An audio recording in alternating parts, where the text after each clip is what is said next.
Hello student, Gargi tutorial ক্লাসে তোমাদের স্বাগত জানাই।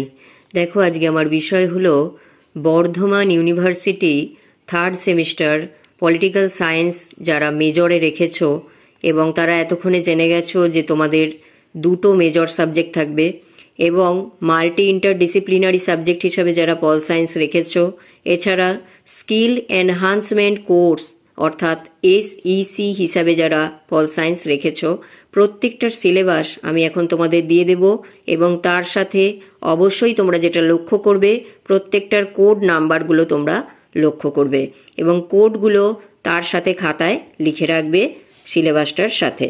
তাহলে দেখে নাও যে মেজর কোর্সের যে প্রথম দুটো আছে, অর্থাৎ একটার কোড হচ্ছে 3011 আর একটার কোড হচ্ছে তোমাদের 3012।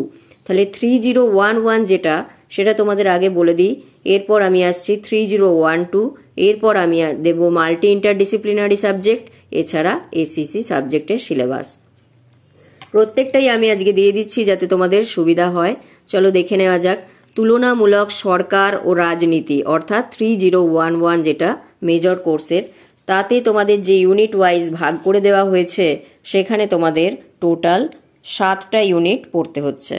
দেখো, এই 7টা ইউনিট কি আছে সেটা আমি বিস্তারিতভাবে আলোচনা করে দিচ্ছি যাতে তোমরা বুঝতে পারো এর ভেতরে তোমাদের কি কি পড়তে হবে। ইউনিট 1-এ দেখো, তুলনামূলক সরকার থেকে তুলনামূলক রাজনীতিতে রূপান্তর, তুলনামূলক রাজনীতির সুযোগ এবং উদ্দেশ্য। ইউনিট 2-এ তোমাদের পড়তে হবে সংবিধানের প্রকৃতি, মৌলিক শ্রেণীকরণ। এর থেকে পড়তে হবে একক ফেডারেল, UK এবং মার্কিন যুক্তরাষ্ট্র।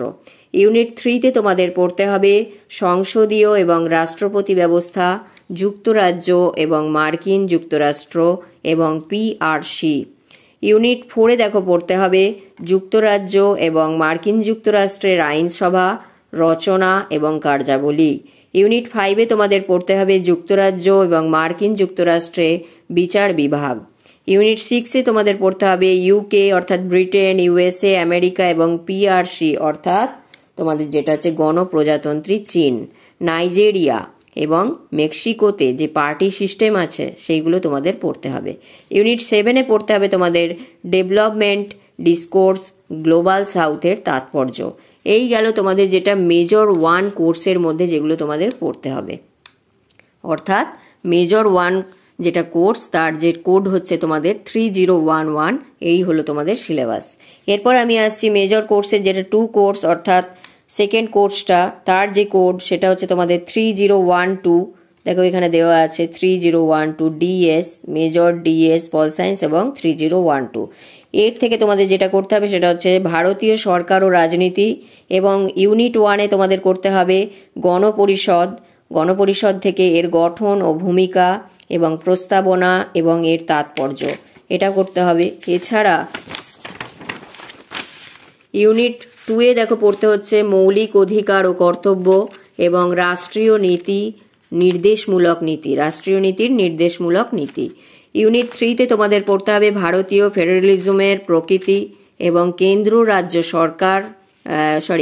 রাজ্য সম্পর্ক, আইনসভা, প্রশাসনিক এবং আর্থিক। ইউনিট 4-এ তোমাদের পড়তে হবে কেন্দ্রীয় আইনসভা, লোকসভা এবং রাজ্যসভা সংস্থা, কার্যাবলী এবং আইন প্রণয়ন পদ্ধতি, স্পিকার, সংবিধান সংশোধনের পদ্ধতি। ইউনিট 5-এ তোমাদের পড়তে হবে কেন্দ্রীয় কার্যনির্বাহী, রাষ্ট্রপতি এবং প্রধানমন্ত্রীর ক্ষমতা এবং কার্যাবলী, রাজ্য নির্বাহী, রাজ্যপাল এবং মুখ্যমন্ত্রী ক্ষমতা এবং কার্যাবলী। ইউনিট 6-এ তোমাদের পড়তে হবে বিচার বিভাগ, সুপ্রিম কোর্ট এবং হাইকোর্টের গঠন ও কার্যাবলী। ইউনিট 7-এ পড়তে হবে ভারতের পার্টি সিস্টেম, বৈশিষ্ট্য এবং প্রবণতা, কোয়ালিশন সরকার।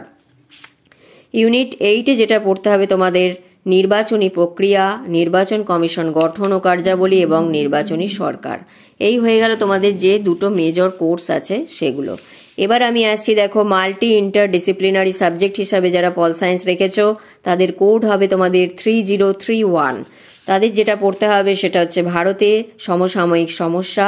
সেখানে দেখো ইউনিট 1-এ পড়তে হচ্ছে ভারতীয় রাজনীতিতে জাতপাত, ইউনিট 2-এ তোমাদের পড়তে হচ্ছে ভারতের ধর্ম রাজনীতি, ইউনিট 3-তে তোমাদের পড়তে হচ্ছে ভারতের যে নাগরিক সমাজ এবং রাজনীতি এবং ইউনিট 4-এ তোমাদের পড়তে হবে ভারতের লিঙ্গ রাজনীতি, ইউনিট 5-এ পড়তে হবে ভারতে পরিবেশগত রাজনীতি। এই হয়ে গেল তোমাদের যেটা মাল্টি ইন্টারডিসিপ্লিনারি সাবজেক্ট। এবার আমি আসছি দেখো স্কিল এনহান্সমেন্ট কোর্স অর্থাৎ SEC-তে যারা পল সায়েন্স রেখেছো তাদের কোড হচ্ছে 3051।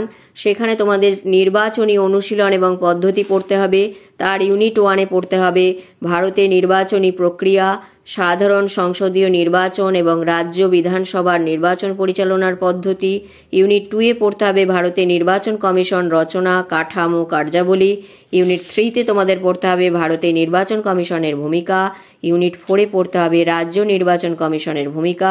ইউনিট 5-এ পড়তে হবে ভারতে নির্বাচনী সংস্কার এবং ইউনিট 6-এ তোমাদের পড়তে হবে নির্বাচনী রাজনীতির সাম্প্রতিক চ্যালেঞ্জ এবং মানি পাওয়ার, পেশি শক্তি, ভুল তথ্য এবং আদর্শ আচরণবিধির বাস্তবায়ন। এই গেল তোমাদের ACC সাবজেক্টের যে সিলেবাস। তাহলে টোটাল সিলেবাসগুলো আমি সমস্তটাই তোমাদের দিয়ে দিলাম, দেখে নেওয়ার একবার।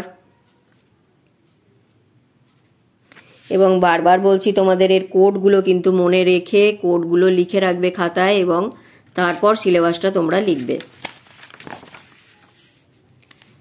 কারণ যেহেতু আগের সিলেবাস এবং এখনকার সিলেবাস, নতুন সিলেবাস তোমাদের অনেকটা গুলিয়ে যেতে পারে, সেই জন্য কোড দেখে তোমাদের পড়তে হবে।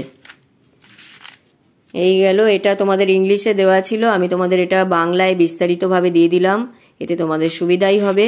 এবং যারা এখনও অবধি চ্যানেলে নতুন আছো অবশ্যই সাবস্ক্রাইব করে রেখো এবং একটি লাইক করে দিয়ে বন্ধুদের মধ্যে অনেক অনেক শেয়ার করে দিও যাতে প্রত্যেকে উপকৃত হয়। তাহলে দেখা হচ্ছে আবার পরের ভিডিওতে।